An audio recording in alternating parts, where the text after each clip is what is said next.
أعوذ بالله من الشيطان الرجيم. بسم الله الرحمن الرحيم. الحمد لله رب العالمين والصلاة والسلام على رسولنا محمد وعلى آله وصحبه أجمعين. أما بعد. السلام عليكم ورحمة الله وبركاته. Құрметті мұхтарам жамаат, сіздермен ағатай имам Шурун Барелидің Нурлы мәтінінен сабағымызды жалғастырамыз. Біз соңғы сабақта салатул хауф, яғни қауіпті жағдайда оқылатын намазды өткен болатынбыз. Бүгін енді жаңа тақырып бабу ахкамил жанайз, яғни қайтқан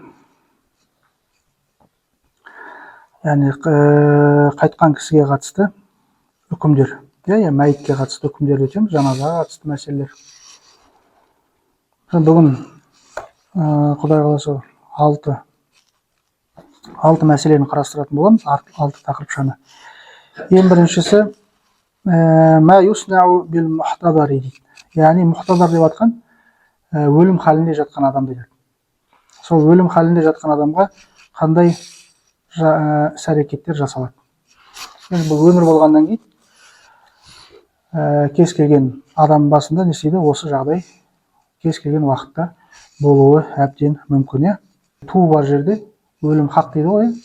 Сол себепті бұл нәрсені кез келген момын мұсылман істеу керек, білу керек. Себебі адам қайтыс болған жерде әрдайым имам, молда табыла бермейді. Кейде сол нәрселерді істеу керек болады. Әрбір адамға өздеріне жасау керек болады. Түсінікті ғой? Сол себепті мұсылман адам осы тақырыптарды біліп жүруі керек. Түсінікті? Енді әлбетте жақсы егер сол қайтыс болып жатқан кезде білетін адамдар табылып жатса қасыңыздан. Бірақ кейде ондай жағдай болмай жатады. Сол себепті жанайз деп атқан негізінен мәйіту аля саририхи, яғни төсекте жатқан өлі адамды айтады. Енді бірінші жағдай юсанну таужихул мухтадари аля яминихи. Ең бірінші сүннет болып табылатын нәрсе жаңағы өлім халінде жатқан адамды оң жаққа қаратай не істеу? Бағыттау. Түсінікті? Оң жаққа қаратай бағыттау бұл сүннет амалына жатады. Ваджаза истилқа, яғни сол сияқты етпетінен бой шалқасынан дейді, арқасына жату. Олайды жатқызуға не істеледі? Рұқсат етіледі. Енді абзалы жаңағы оң жаққа жату мүмкін болса, оң жаққа қаратай жатқызады. Оған мүмкіндік болмаса, шалқасынан жатуда не рұқсат етіледі. Екінші, турфау расаху қалилен. Енді шалқасынан жатқаннан кейін не істеу керек болады? Басына шамалы жастық секілді бірдемелерді қойып, жүзін қайда қарату? Қыбла жаққа қарату. Бұл жерде жаңағы басын жоғарылату мәселесі, ол анау шалқасына жатқан кезде төбеге қарап тұрмас үшін ғой, жүзі. Төбеге емес, керісінше қай жаққа? Қыбла бағытқа, тарапқа бағыттау мақсатында. Үшінші нәрсе, уаюлаққану бидикри шахадати индаху. Одан кейін естейді, жаңағы өлім халінде жатқан адамның қасында талқин, яғни ла иляха иллалла калима шахадат сөзін айтуға көмектесу. Түсінікті? Яғни қасында не істейді? Қасындағы туыстары ма, жақындары сол сөзді қайталап отырады. Өзі дауыстап ла иляха иллалла Мухаммаdur расулулла немесе ашхаду ан ла иляха иллалла ва ашхаду анна Мухаммадан абдуху расулух деген сөзді қайталап отырады. Егер ана кісі сөйлейтіндей жағдайда болса, бір мәрте болса да не істеу? Соны айтқызуға тырысу. Түсінікті? Соны айтып жатыр. Бірақ мин гойри илхах, яғни не істемеу? Күштемеу, зорламау, қинамау. Түсінікті? Сондай нәрселерді жасамау. Вала юъмару биха, яғни сол сияқты бұл нәрсеге не істелмейді? Бұйырмау, яғни әмір етпеу. Ондай нәрселерді жасамау. Бар болған не істеу? Көмектесу. Өзіңіз айтып тұрасыз, ол кісі қайталаса, сол жақсы. Төртінші нәрсе талқинуху фил қабри машру. Сол сияқты жаңағы қайтыс болған адам енді қабірге жатқызылады ғой. Қабірге көмілгеннен кейін де талқин жасау. Бұл да не болады? Машру деген, яғни шариғатымызда бар нәрсе. Дұға қылып пайғамбарымыздың саллаллаху алейхи ва саллям радайту биллахи рабба ва бил ислами дина ва би Мухаммадин саллаллаху алейхи ва саллям расула ва набия деген бар ғой. Осы дұғаны не істеу? Айту. Немесе осыны қазақшада айтса да болады. Жаңа қайтқан кісінің қабірінің жанында отырып, туған туысқандар не істейді? Раббың Алла екеніне разы бол, немесе Алла екенін ұмытпа деген секілді. Пайғамбарың Мұхаммад саллаллаху алейхи вассалам екен, дін ислам екен деген секілді. Осындай, яғни ең негізгі сұралатын сұрақтар ғой періштелердің. Яғни осы сұрақтарға жауап беруге мәйітке не істеу? Қайтқан кісіге көмектесу. Түсінікті? Біз ойлағандай олар не емес, саңырау мылқау емес. Түсінікті? Олар не істейді? Пайғамбарымыз хадисінде келеді ғой, кетіп бара жатқан адамдардың аяқ киімдерінің несін естиді дейді. Кетіп бара жатқан дауысын естиді. Сол себепті, яғни мәйіт ол қайтыс болғанымен бәрібір не істейді? Осындай нәрселер еститіндігін жайлы пайғамбарымыз хадистер өте көп. Сол себепті осындай талқинды жаңа мәйітке шахадат сөзін, Раббысының Алла екенін, дін ислам екенін, пайғамбардың Мұхаммад саллаллаху алейхи вассалам екенін айту, соған көмектесу, бұл да не шариғатымызда бар нәрсе. Бұны жақын туыстары осыны жерлеп болғаннан кейін де қасында отырып жасауға болады емес, жақсы жасаса. Түсінікті? Уақила бір әлсіз көзқарастар бар, ля юлаққану деген, яғни бұл нәрсе жасалмайды деген әлсіз көзқарас бар. Уақила ля юъмару бихи ва ля юнха анху. Сол сияқты екінші көзқараста бар, әлсіз қандай бұйырылмайды, бірақ тыйылмайды деген секілді. Яғни істегісі келсе істейді деген секілді. Түсінікті? Бірақ негізгісі не жаңағы туыстары, соның жақындары жанашырлықпен осы нәрселерді жасаса жақсы. Түсінікті? Екінші тақырып ма юстахаббу лил мухтадар. Енді жаңағы өлім халінде жатқан адамға мустахаб амалдар қандай? Бірінші юстахаббу лил ақриба ал-мухтадари ва жиранихи духул алейхи. Жаңағы өлім халінде жатқан кісіге туыстары, көршілері кірген жақсы. Түсінікті? Жаңағы қайтыс болған деп жатқан адам жатқан бөлме бар ғой, соған кіріп, жаңағындай хал жағдайын сұрап деген секілді осындай нәрселерді жасау не мустахаб. Ва ятлуна индаху сурата ясин. Сол сияқты сол қайтыс болайын деп жатқан адамның жанында Ясин сүресін оқып отыру. Түсінікті? Бұл кімдерге? Көршілеріне, туған туысқандарына. Міндетті түрде молда, имам оқу деген нәрсе жоқ. Өзіңіз Құранды ашып Ясин сүресін оқи алсаңыз, өзіңіз не істей бересіз? Оқи бересіз. Негізі бұл нәрселерді білген дұрыс. Түсінікті ғой? Міндетті түрде жаңа имамды, молданы күту шарт емес.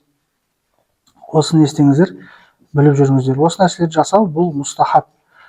Сол сияқты вастахсана сурата ра'д. Сол сияқты ра'д деген сүрені де оқу жақсы көрілген амал болып есептеледі.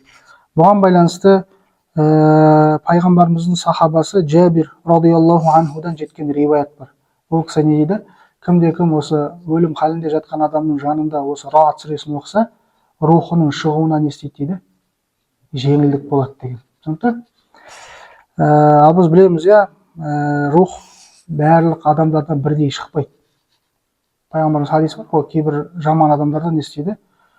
Анау мақтаға суыр бар ғой, жылатын. Соны мақтаға тыққан кезде жыла алмайсың ғой. Сол сияқты не істейді? Бүкіл ағзасын жыртып, тамырларын үзіп деген секілді сөйтіп суырады кейбір адамдардан, жанын Құдай сақтасын. Түсінікті?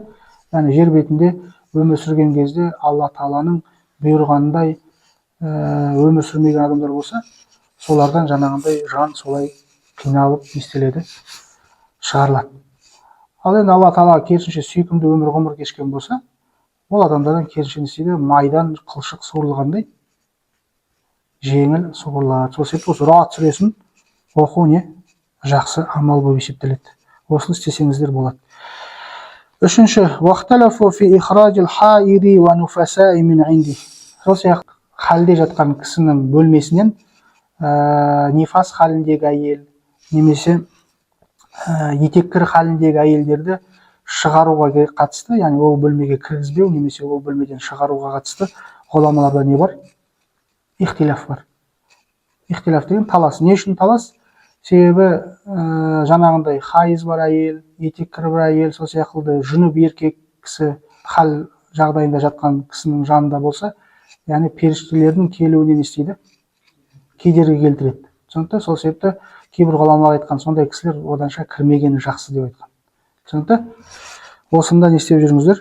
Біліп жүріңіздер. Келесі тақырыпша, үшінші. Ма юснау мааху изамат. Енді қайтыс болса, Жаңағы екі жағдай әлі қайтыс болмаған, хал үстінде жатқан адамға қатысты болды ғой. Енді сол кісі қайтыс болып кетсе, қандай амалдар жасалады, не істеледі? Соған байланысты тақырыпша. Бірінші, файза мата шудда лихияху дейді. Егер қайтыс болса, не істейді? Мынау иек бар ғой, содан былай не басына шейін матамен істеледі, байлап қояды. Яғни аузын істеп кетпес үшін, ашылып қалмау үшін. Өйткені ол не істейді? Біраз уақыт өтіп кеткеннен кейін ол қатып қалады. Сосын аузын не істейді? Ашық қалған күйде қарысып қалуы мүмкін жаңағы нелер. Сонда бұлшық еттері басқасы. Сол себеп сонда жағдай болмау үшін соны істеп қою, жақсылап қатты байлап қою керек. Түсінікті? Бұл ең бірінші қайтыс болған кезде жасалатын іс-әрекет осы. Екінші, ғуммеда айнаху. Сол сияқты екі көзін істеледі, жабылады. Ва яқулу муғамедуху. Жаңағы көзін жауып жатқан кісі мынау дұғаны оқыған жақсы. Қандай? Бисмилля, Алланың атымен, ва аля миллати расулилля, және Алла елшісінің үмметі болғандығы үшін, Аллахумма, я Раббим Алла, яссир алейхи амраху, ол кісінің ісін жеңілдет, ва сахил алейхи ма бa'даху.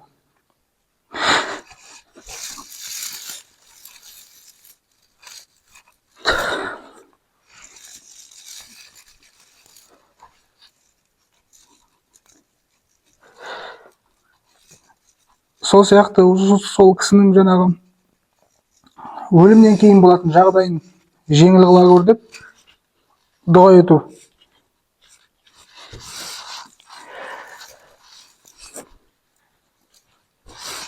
Себебі адам әртүрлі жағдайда қайтыс болуы мүмкін. Сол себепті осы дұғаны жаңа туыстары көзін жауып жатқан кезде айтса жақсы іс болып есептеледі. Яғни қайтыс болғаннан кейінгі жағдайын жеңілдет деген мағынада. Ва асхидуху билиқаика, және Раббысымен кездесетін кезде бақытты болуы нәсіп ет дейді. Ва жаал ма хараджа илайхи хайран мимма хараджа алейхи мимма хараджа анху. Сол секілді бұл дүниеден енді ол кісі кетіп жатыр ғой. Бұл дүниеден кеткеннен кейін арғы дүниеге барып жатыр да. Сол арғы дүниесін бұл дүниесінен қарағанда хайырлы, жақсы ете көр деген дұғаны айту, яғни пайғамбарымыздың несі сүннет амалдарынан, мұстахаб амалдардан болып есептеледі. Бұл кімдерге? Жаңағы көзін жауып жатқан кісі осы дұғаны айтса болады. Үшінші, ваюдау аля батнихи хадидатун лиалла янтафиха. Сол сияқты жаңағы қайтыс болған кісінің ішіне темірді не істеп қойған жақсы, басып қойған жақсы, яғни ісініп кетпеу үшін. Немесе кейбір ғұламалар айтады, жалпы темірде не бар дейді? Белгі бір өзінің бір пайдасы бар дейді. Жаңағы денеге не істемейтін, ісірмейтін, денені жаңағыдай ісініп кетпеуіне кедергі жасайтындай темірдің сондай бір ерекше қасиеті бар деп айтып жатады. Егер темір табылмаса, қандай да бір ауыр зат не істеу керек? Қояды, түсінікті ғой. Бірақ негізі шариғатымызда не? Осы бір ауыр темірді қойған жақсы. Түсінікті? Төртінші, ва тудау ядаху бижамбайхи. Жаңағы екі қолын істейді, екі бүйіріне қояды. Түсінікті? Вала яджузу вадуухума аля садрихи. Бірақ жаңағы екі қолын кеудесіне қою дұрыс емес. Бұлай кімдер жасайды? Ахл китаб, яғни кітап иелері, христиандар, яһудилер солай істейтін болғандықтан мұсылмандарға бұлай істеу болмайды, дұрыс емес. Сол себепті екі бүйіріне не істейді? Қойып қояды. Сол сияқты бесінші, ва тукраху қираатил Құр'ани индаху хатта юғассал. Сол сияқты жаңағы қайтыс болған кісінің жанында жуындырылмайынша, яғни ғұсылдандырылмайынша Құран оқу не макрух. Макрух болған кезде не? Тәнзихан, жеңіл макрух. Не үшін? Құранға деген құрмет. Себебі мәйіт жуындырылмаған кезде ода не болады? Нәжіс, таза емес болғандықтан осы Құранға құрмет ретінде сол кісінің жанында не? Жаңағы қайтқан мәйіттің жанында Құран оқымаған жақсы. Түсінікті? Ал бірақ жуындырылғаннан кейін не істеуге болады? Жалпы оқу рұқсат етеді шариғатта. Түсінікті? Енді бірақ бізде не әдеттенген нәрсе, басы жамбасы жерге тимейінше не істемейді?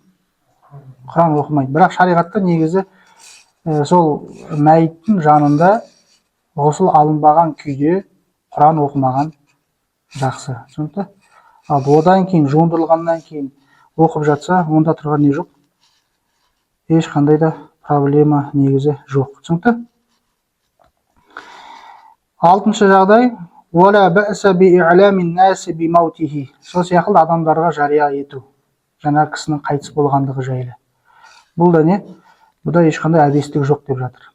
Дегенмен бізде не істейді? Көбінесе әдет бойынша, енді біздің қазақ халқында қалыптасқан туған туысқандар, ең жақындары өздерінің қайтыс болған адамдар жайлы не істемейді? Жарияламайды. Яғни біртүрлі қуанған секілді, қайтыс болған күтіп жатқан секілді. Бұл не болады? Біртүрлі бір ыңғайсыздау. Бірақ жаңағыдай алысырақ туыстарына, басқаларға осы мәйіт адамның қайтқандығын жариялау, бұл шариғатта емес, рұқсат жалпы. Сондықтан ешқандай бұның әбестігі жоқ негізі. Әсіресе жаңағындай ғұлама ғалымдар қайтыс болса, сондай бір тақуа кісілер қайтыс болса, зәхид дейді ғой, Аллаға шынайы сондай бір берілген құлдар, сондай адамдардың жаназасына қатысқан не? Жақсы. Бұл жария не үшін жасалады? Сол адамның жаназасына көбірек адам қатыссын деген, жиналсын деген мақсатта, және ол кісіні соңғы сапарға шығарып салу мақсатында. Бірақ бұл нәрсені жаңағындай тәкаппарлық үшін, біздің жаңағы кісі қайтқан кезде адам көп жиналды, үйтті бүйтті деген секілді, сондай бір мақтан үшін, тағы басқа үшін бұл нәрсені жасауға болмайды. Түсінікті? Төртінші жағдай, тәжхизуху тағсилуху. Енді жаңағы мәйітті не істеу? Жуындыруға дайындау мәселесі. Бірінші, ва юаджалу битажхизихи. Енді жаңағы жуындыруға дайындауға не істеу керек? Асығу керек. Бұл жерде бірақ асыққан кезде қалай? Жаңағы қайтқан кісінің қайтыс болғандығы нақты анықталған кезде. Түсінікті ғой? Нақтыланған кезде осы нәрселерге асығу. Өйткені не бар андай? Өлімнің түрлері болады. Оны қалай айтатын андай? Кейбір дәрігерлер айтады, клинический смерть дей ма? Сондай бір нәрсе болып қалуы мүмкін. Сондайға не істеп қалмау керек? Ұрынып қалмау үшін күте тұруға рұқсат етіледі негізі. Түсінікті ғой? Сондай себептермен жалпы күтуге, кешеуілдетуге рұқсат етіледі. Енді нақтыланса, ол кезде не істеу керек? Қайтыс болғанда нақтыланса, ол кезде жерлеуге дайындауға, жуындыруға дайындауға деген секілді соны асығыстық жасау керек. Юдау кама мата, яғни қайтыс болғаннан кейін бірден істейді аля саририн. Жаңағындай керует деп жатқан бізде енді көбінесе табыт немесе бөлмедегі жататын жері бар ғой, сол жерге не істеу? Жатқызып қоюға бірден жатқызып қою керек дейді. Мужаммалин уитран. Сол сияқты жаңағы жататын жеріне бір әтір секілді бір нәрселерді түтетіп қойса болады. Бұрын солай не істейтін? Тұтатып жандырып қоятын болған. Не үшін? Жаңағы мәйіттен шығатын зағымсыз иістерді білдірмес үшін. Түсінікті? Басқаларға. Сондай жағдайда не? Бірақ витр деп жатқан және тақсан болу керек. 1, 3, 5, кейбір кітаптарда айтады, 5-тен артық жасап керек жоқ деп. Басқа кітаптарда 7-ге шейін істеледі, рұқсат етіледі дейді. Сондықтан, яғни ол 7 рет себу болуы мүмкін қазір уақытта. Әтірлер неше түрлі ғой қазір. Бұрын жағатын болған. Егер жағатын болса 3 штук, 1 штук, 5 штук деген секілді. Қазір ондай да жағатындар да бар ғой. Сондай заттарды не істеп қоюға болады? Азеге? Жағып қоюға, соны не үшін? Жаңағы мәйіттің жағымсыз иісін өзгелерге білдіртпес үшін, соны жасыру үшін істеледі бұл. Бірақ ана басқалар ойлаған секілді, шырақ жағу, міндетті де шырақ жаққан деген бар ғой. Свеча жақып қоятындар ғой қайтқан кісіге. Бұл нәрселер ондай мақсатта емес. Бұл бар болғаны сол әтір иістендіру, яғни жақсы әтір иісін шығару мақсатында. Екінші, кайфа уттуфиқа аля асах. Енді қыбла жаққа қаратай мәйітті жатқызу мүмкін болмаса, қалай ыңғайлы, солай не істей береді? Жатқыза береді. Егер мүмкіндік болса, оны иыққа былай қыбылаға қаратуға болады. Түсінікті? Бұған рұқсат мүмкіндік болмаса, бөлменің орналасуы. Онда былай жаңағы қыблаға аяқ жағын қаратып, басын не істеп қою, шамалы көтеріп қою, иә. Осылай. Бұған да мүмкіндік болмаса, кез келген неге жатқыза беруге болады негізі. Соны айтып отыр. Бұл не ең дұрыс көзқарас бойынша осы дейді. Үшінші, ваюстару ауратаху, және әуретін жауып қою. Төртінші, сумма джуррида ан сиябихи, жаңа киім не істеу, түгел шешіндіріп тастау. Түсінікті? Шешіп тастау. Бесінші, ва уддия фил сахих, яғни дәреттендіру. Ең дұрыс көзқарас бойынша, илля ан якуна сағиран ля яқилу сала, яғни намазды оқымауға рұқсат беретін сәбилер болады ғой. Сондай кішкентай бала болса, оны дәреттендіру немес қажет емес. Ал ересектерді не істейсіз? Ең дұрыс көзқарас бойынша сол дәреттендіреді. Биля мадмадатин ва истиншақин. Сол сияқты ауыз қуысын, мұрнын ішін керек жоқ не істеп? Су тигізіп, ішіне су, аузына суға алғызып, мұрнының ішіне су құйып деген секілді дәрет алған кезде бұл нәрселерді жасап керек жоқ. Илля ан якуна джунубан. Бірақ егер жаңағы мәйіт қайтыс болған кісі ғұсылсыз кеткен болса, ол кезде не істейді дейді? Мұрнын, ауыз қуысын жуады дейді. Бірақ жуған кезде қалай? Сулы шүберек бар ғой. Сол сулы шүберекпен аузын не істейді? Сүртеді, және сулы шүберекпен мұрнын сүртеді. Түсінікті? Анандай су құймайды бәрібір. Күнделікті тірі адам секілді. Түсінікті? Ондай нәрсе жасалмайды. Алтыншы нәрсе, ва субба алейхи маун мағлиун бисадрин ау хурдин. Одан кейін не істейді? Жаңа дәрет алып болғаннан кейін, уже мәйітті жууға кірісіп жатыр ғой. Одан кейін не істейді? Үстіне, жаңа денесіне су құяды. Қандай?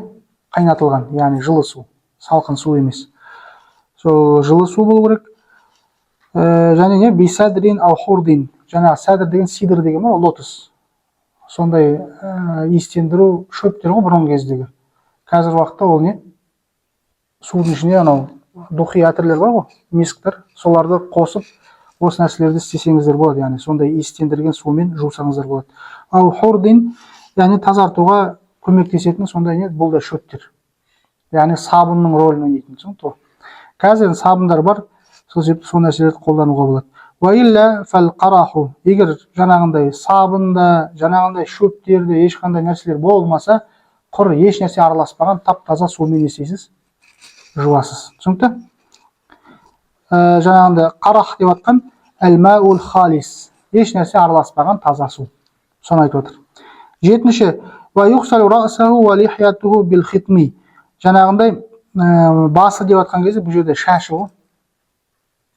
Басымен қоса сол шашын, сақалын, хитми деген шөппен не істеу? Тазарту, жуу. Бұл шөп не істейтін болған? Жаңа біздегі шампунь бар ғой. Соның рөлін атқаратын болған, шашты жұмсартады, сақалын жұмсартады және жақсы иіс шығарады. Сондай хитми деген өсімдіктермен жуу. Бізден жаңа атырмен жуа бересіздер ғой. Жаңа нет, 8-ші, thumma юджау аля ясарихи. Кейін не істейді? Сол жағына қаратай жатқызылып, оң жағы жуасыздар. Фаюғасилу хатта ясила мау иля ма яли тахта минху дейді. Сол сияқты жаңағы көтерген кезде не істеу? Бақылау. Ненің және табыттың үстіне жатыр ғой. Сол табыттың астыңғы жақтарына су өтуін не істеу? Қадағалау. Түсінікті? Соны айтып отыр, астына шейін су өткенін соны қадағалап, дұрыстап осылай не жууды айтып отыр. Сумма аля яминихи казалик. Сол сияқты кейін не істейсіз? Керісінше оң жағына бұрасыздар, сол жақ несін, жауырынын, арқасын жуасыздар. Сумма ажлису муснадан илейхи. Содан кейін не істейсіздер? Жуып болғаннан кейін отырғызасыздар. Өзіне былай не істеп? Тіреп. Кейін ва мусиха батнуху. Ішін не істейсіз? Аздап басып қысасыздар. Уама хаража минху ғасалаху. Егер қандай да бір таза емес нәрселер артқы жолынан шыққан болса, сол не істейсіздер? Кетіріп, жуып, сол артқы жолын ғана не істейсіз? Шайып жібересіздер де, бірақ қайтадан не істеп керек жоқ. Мынау артынан нәжіс таза емес заттар шықты деп қайтадан жуып бастап керек жоқ. Тек сол жерін ғана не істейсіздер, жуып тазалайсыздар, болды. Уәләм яуд ғаслаху, яғни қайтадан жуудың қажеті жоқ деп жатыр. Сумма юнашшафу бисаубин, одан кейін қандай да бір матаменен кептіресіздер. Бұл не үшін жасалады? Жаңағы кебін бар ғой, мәйітке кигізілетін, сол не дымқылданбас үшін. Түсінікті? Яғни біз тірі кезімізде де дымқыл киім кимейміз ғой. Сол сияқты мәйітті не істеледі, құрметтеледі. Оған да жаңағындай біз емеспіз ғой деген секілді, мен емес қой жатқан деген секілді көзқараспен жаңағы кептірмей, қорғатпай киімді кигізе салуға жарамайды. Түсінікті? Осыған да не істеңіздер, көңіл бөлесіздер. Сол үшін айтып отыр. Яғни қандай да бір матамен құрғату.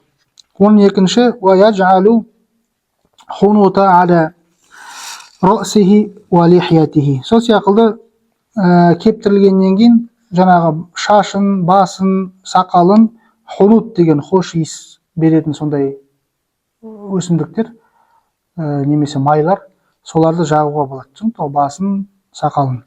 Вал кафур аля масаджидихи. Сол сияқты кафур деген тоже иістендіргіш шөп. Бізде бұның бәрі миск қой қазір. Бұны қай жерге жағу дейді, бірақ бұл жерде именно кафурды айтып жатыр. Неге? Сәжде жасалатын ағзалар бар ғой, сол жерлерді сүртіп шығу. Сәжде жасалатын ағза қандай? Маңдай, екі қол, екі тізе, сосын екі аяқтың ұштары ғой. Міне осы 7 ағзаны жаңағы кафур деген өсімдікпен естеп шығу, соның майымен бе сипап шығу, сүртіп шығу, яғни иістендіріп. Бұған байланысты не бар? Бұл Ибн Масудтан жеткен риуаят бар. Бұл не үшін жасалады десеңіз, сол жерде айтылады, яғни құрт құмырсқалар бар ғой, солар жемеу үшін, солардан сақтандыру мақсатында. Түсінікті? Сол себепті осылай істеуге болады жалпы. Қазір уақытта сол арнайы сол жерлерді жаңағындай иістендіргіш майлы заттарменен, мисктарменен солай маңдайын, екі қолын, екі тізесін жағып қоюға да болады демек. Түсінікті? Одан кейін мәлә юснау лил мәйит. Енді мәйітке жасауға болмайтын нәрселер. Уәләйсә бил ғасли истиъмал қутн. Жаңағы мәйітті жуындырған кезде мақтаны қолданбайды. Мақта деп жатқан не үшін қолданбайды? Яғни артқы жолын жауып қою, бітеп қою жаңағы мақтамен. Немесе екі құлағын бітеп қою, немесе екі мұрнын бітеп қою. Түсінікті? Осы секілді заттар, яғни мақтаны жалпы жуындырған кезде не істемеген дұрыс, қолданбаған дұрыс деп жатыр. Фи риуаяти захира, яғни захирати, яғни захир риуая деп жатқан бұл Ханафи мазхабының ең негізгі кітаптары, сол жерде осылай деп не істелген дейді, жазылған дейді. Яғни мақталарды сол тығындау мақсатында қолданбау. Түсінікті? Соның ішінде әсіресе не жазылған? Сол артқы жол, сондай. Түсінікті? Соларды тығындап қою. Аузын мәселен. Бұны біз анау көп жағдайда не істейміз? Анау қазір мәйіттерді не істейді? Кеседі ғой. Сол кескеннен кейін көп жағдайда жаңағы қан көп ағады ғой. Сол кезде байқасаңыздар, денесінің іш қуысын мақтамен, маталармен, неше түрлімен тығындап қояды. Сол себепті лаж болса мүмкіндігінше осы мәйітті кесуге не істемеу керек? Бермеу керек. Түсінікті? Лаж болғанша мүмкіндігінше осы нәрсені істетпеу керек. Яғни сау күйінде жуындырып, кебіндеп, жаназасын оқуға тырысу керек. Сол үшін айтып жатыр жаңағы мақта деген нәрселерді сол жуындырған кезде қолданбау. Уәлә юқассу зуфруху ва ша'руху. Сол сияқты тырнақтары, шаштары не істелмейді? Алынбайды мәйіттің. Түсінікті? Өйткені бұл нәрселер тірі адам не үшін жасайды? Тек қана тазалық үшін емес, бұл не сәндік үшін жасалады. Ал мәйітке бұл нәрселер қажет емес сәндену. Түсінікті? Бұл опять же жаңағы нелерде керісінше ғана кітап иелері олар не істейді? Мәйітті сәндендіріп киіндіріп қояды ғой, шашын тарап, костюм кигізіп, жаңағындай. Біздің дінімізде бұл нәрсе хош көрілмейді, түсінікті? Сол себепті тырнақтары, жаңағы шаштарын алуға болмайды. Вала юсарриху ша'руху ва лихьятуху. Және шаштарын, сақалдарын тарамайды. Түсінікті? Ең соңғы нәрсе татимату, осы бүгінгі мәселеде соңғы болған кезде, бұл соңғы емес, және біздің бүгінгі өтетін соңғы нәрсеміз. Әлі де 12 мәселе бар өтетін. Бүгін бірақ 6-ауын ғана өтіп қоямыз. Келесіде иншалла жалғастыратын боламыз. Соңғы бүгінгі өтетін мәселеміз вал мар'ату тугассила заужаха би хилафихи. Әйел адам не істеледі? Өзінің күйеуін жуындыра алады. Бірақ керісінше болмайды. Яғни күйеуі әйелі қайтыс болса, әйелін жуындыра алмайды. Түсінікті? Бұл неге десеңіз, себебі әйел күйеуі қайтыс болса, ода әлі не бар? Иддат бар ғой, мерзім бар күтетін. Сол мерзім болғандықтан ол әлі не болып есептеледі? Арасында неке әлі бар болып есептеледі. Сол себепті әйел адамға өзінің күйеуін жуындыруға рұқсат етіледі. Ал бірақ ер адам, егер әйелі қайтыс болса, ол жуындыра алмайды. Себебі ода не жоқ? Сол жерде бірден неке бұзылады. Түсінікті? Сол себепті ер адам өзінің әйелін жуындыра алмайды. Каумил валади ла тугассилу сайидиха. Сол сияқты умул валад деген бар, өзінің қожайыннан бала тапқан күң әйел. Бұл енді қазіргі заманда жоқ, бұрын болған. Сол себепті жай білім ретінде айтып кетіп жатырық. Бұрын қожайындар не істейтін болған? Шариғат бойынша өздерінің күңдерімен жаңағыдай қосылуларына рұқсат етілетін болған. Түсінікті? Сондай күң әйел болса, өзінің қожайыннан бала тапқан. Сондай әйел де өзінің қожайынын істелмейді, қайтыс болса, жуындыра алмайды. Түсінікті? Соны айтып отыр. Бүгін осымен тоқтаймыз, иншалла. Келесі сабақта Құдай қаласа жалғастырамыз. Жалпы түсінікті ме? Бүгінгі мәселеге байланысты сұрақтарыңыз бар ма?